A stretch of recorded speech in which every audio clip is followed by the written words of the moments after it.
ladies and gentlemen, I'm here on the channel. I'm here to talk about some NFL news.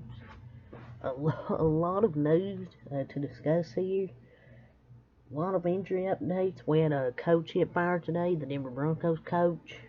We also got an interim head coach named, which I'll talk about as well. A lot of injury updates, a lot of key injury updates, especially with the Philly Eagles. Let's get right into it. The Ravens head coach, John Harbaugh, on Lamar Jackson's status for Sunday night versus Steelers.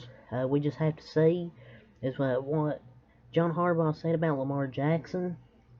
Now, in my opinion, I feel like they'll need Lamar Jackson to beat the Pittsburgh Steelers. Pittsburgh Steelers have won a few straight games. They're still in the playoff race, still in the hunt. The Ravens already clinched the playoff spot. They don't have much to play for, but they probably want to keep the Steelers out of the playoff hunt and probably end their season. So in my opinion, you need Lamar Jackson in this game because he's a lot better than Tyler Huntley. Tyler Huntley's not even throwing a touchdown pass in the few starts he's made since Lamar's hurt. Since he's got hurt. 2 interceptions, a 43 completion percentage, or like QBR or something. He's been awful. So if he plays the way he is against the Steelers, Tyler Huntley, they're going to lose. And the Steelers will still be in the playoff hunt. But if Lamar Jackson does play, I feel like the Ravens will win this matchup.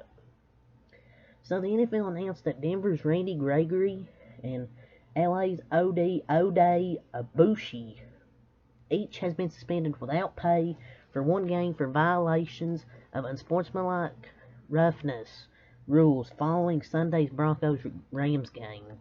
So, Randy Gregory and Oday Aboushi, they've been suspended 1 game. I think Randy Gregory was throwing punches after the game was over. The post-game skirmish was one of several ugly scenes in the tough loss for the Denver Broncos. They just played horrible now. Their pass rusher they signed, which has turned out to be a horrible sign, he's now suspended without pay for 1 game for his action after the game, throwing punches. He's been injured. Just turned out to be a terrible signing.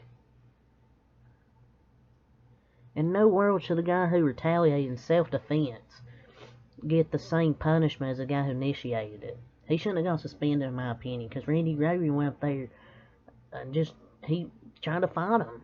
And if you retaliate in self-defense, you shouldn't get suspended. And it's a Christmas miracle he signed with Denver.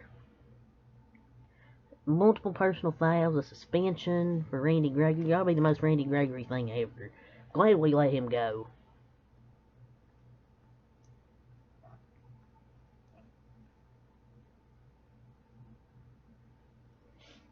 The Broncos fired Nathaniel Hackett today. And it's not even the end of his first season. Went 4-11. Just been a terrible coach, terrible time management. Didn't have his team ready to play ever. And it was the only one he did against the Chiefs, and they still lost.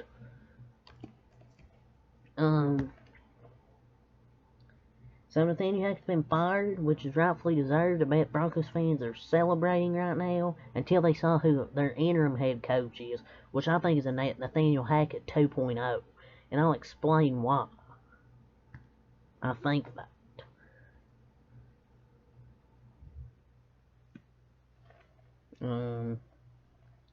Doctors cleared Jets QB Mike White for contact and is expected to start Sunday versus Seattle.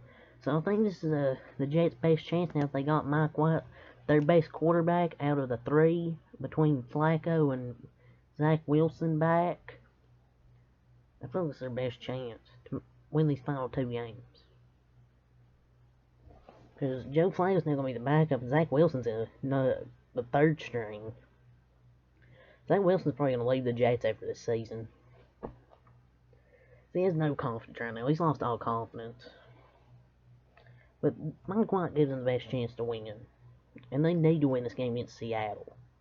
This is a must-win game for both teams, and I'm glad they got Mike White.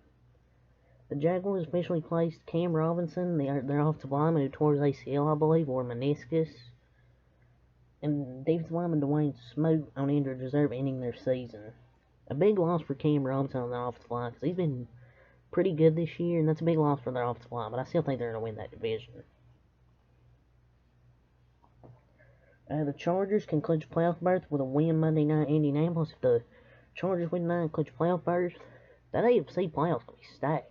Because you got the Chiefs, the Bengals, the Ravens, the Bills, Chargers. You got Mahomes, Burrow, Allen, Herbert, Jackson. Whew, that's gonna be a stacked quarterback playoff in the AFC. The Eagles are hopeful that four-time Pro Bowl tackle Lane Johnson will return for the postseason, but he's not expected to play again this regular season. So Lane Johnson got injured at the end of with 4 minutes ago in the the Philadelphia Eagles lost to the Dallas Cowboys, and now he's expected to miss the rest of the regular season. He might return for the postseason. Probably. It says will, but I'd say there's a 50-50 chance. But he's not expected to play in the regular season due to what Test revealed was a torn tendon in the abdominal area, per sources. He's going to miss the regular season, potentially the postseason. That's a big loss for the Eagles offensive line. The Pro Bowl tackle rarely gives up sacks, so that's going to be a big loss there. Obviously, C.J. Gardner-Johnson being out, Jalen Hurts, Lane Johnson. The Eagles are getting too many injuries late in the year. We talked about the Chargers. Ravens-Steelers game next Sunday's been flexed to the 8:20 slot. Rams-Chargers is out of the Sunday night slot, so thank God they flexed Rams-Chargers. A lot of people are mad because they want to see Vikings-Packers. Well, yes, the Ravens aren't really playing for much. They've already pushed a playoff spot. The Steelers are still playing for a playoff spot. And I still think they can win this game. Because they're probably not going to have Lamar Jackson. And Tyler Huntley's not good. So Steelers may have a chance. But I would like to see Vikings-Packers as well. Zach Wilson will be inactive Sunday at Seattle. This is just a healthy scratch. This isn't injury. This is just a healthy scratch. Because he's now going to be their third string. Now Joe Flacco's back. Joe Flacco will be the backup. Zach Wilson will be the third string. And per Jay Glazer, Zach Wilson's probably going to leave New York after this season. He's lost all confidence, especially after his last game. So Zach Wilson's probably done in New York. He can't handle New York. That pressure. Sources. Broncos players were just informed that senior assistant coach Jerry Rosburg, whom Nathaniel Hackett hired during the season to aid him in clock management strategy, is now taking over as the interim head coach effective immediately.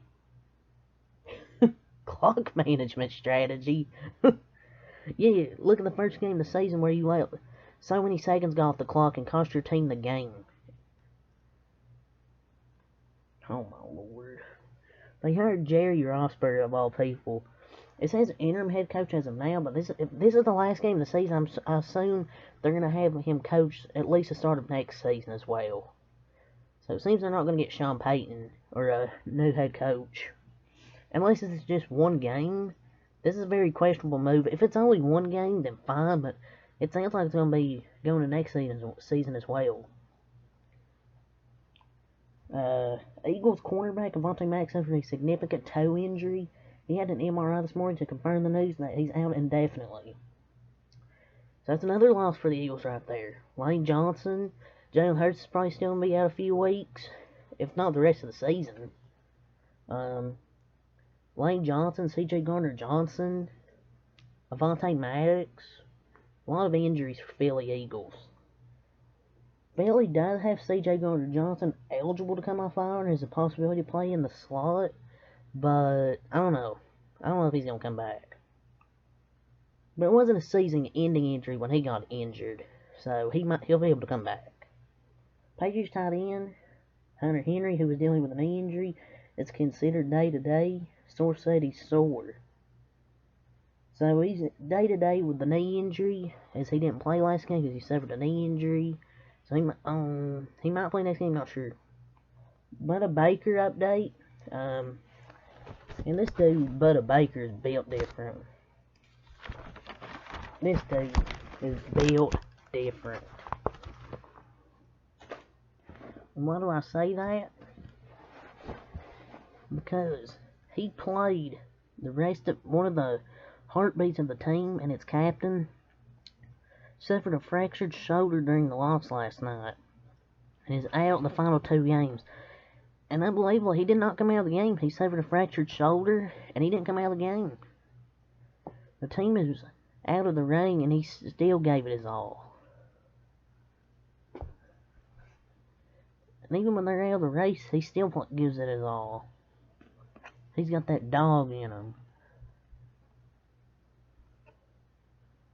Some players are just built different, man. Tristan Hill, the Arizona Cardinals defensive end, who was knocked out last night because of a knee injury, suffered just a knee sprain. He's considered a former Dallas Cowboy. Panthers coach Steve Wilks announces that J.C. Horn will have wrist surgery tomorrow, but his status is to be determined at a later date. This sucks. J.C. Horn's been a stud this year. One of the most underrated corners in the league. This is Panthers fans' reaction.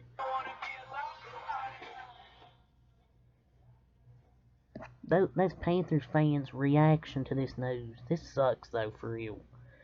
Cause he's been a beast this year. Their best defensive player, either him or Brian Burns. Denzel Perryman suffered a dislocated shoulder with pass rusher Chandler Jones. While pass rusher Chandler Jones was caught off with an elbow injury, wouldn't expect to see either going forward. They could be done for the year. Well, the Raiders pretty much done for the year, so might as well.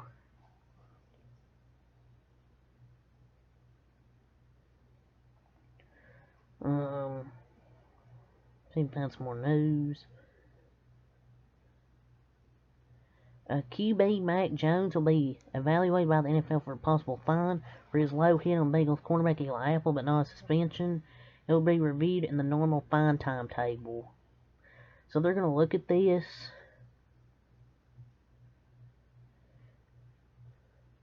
But Mac Jones is a dirty player. I mean, he's done this. This is 4 different incidents in 2 years.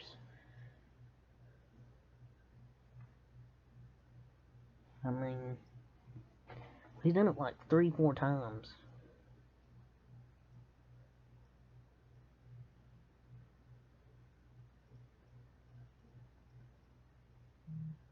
Vikings DT James Lynch, one of the team's impressive young defenders, will miss the remainder of the regular season with a shoulder injury. Source said the plan is to pull back and rehab with the hope they can return for the playoffs.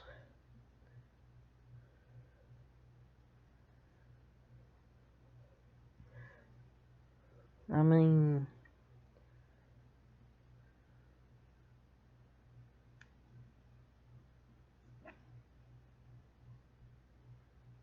whatever. Bucks tackle Josh Wells suffered a torn left patellar tendons out for the year. So season-ending surgery for Josh Wells, the Bucks tackle. Tom Brady's gonna get killed.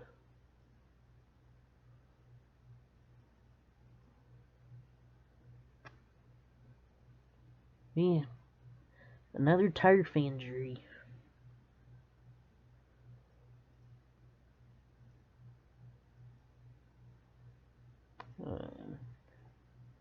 La'el Collins tore his ACL.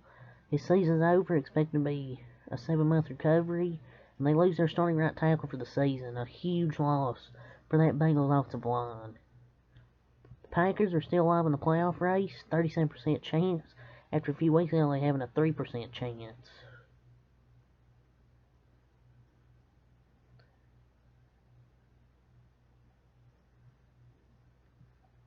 So yeah, that's all for this video. So until next time, have a lot.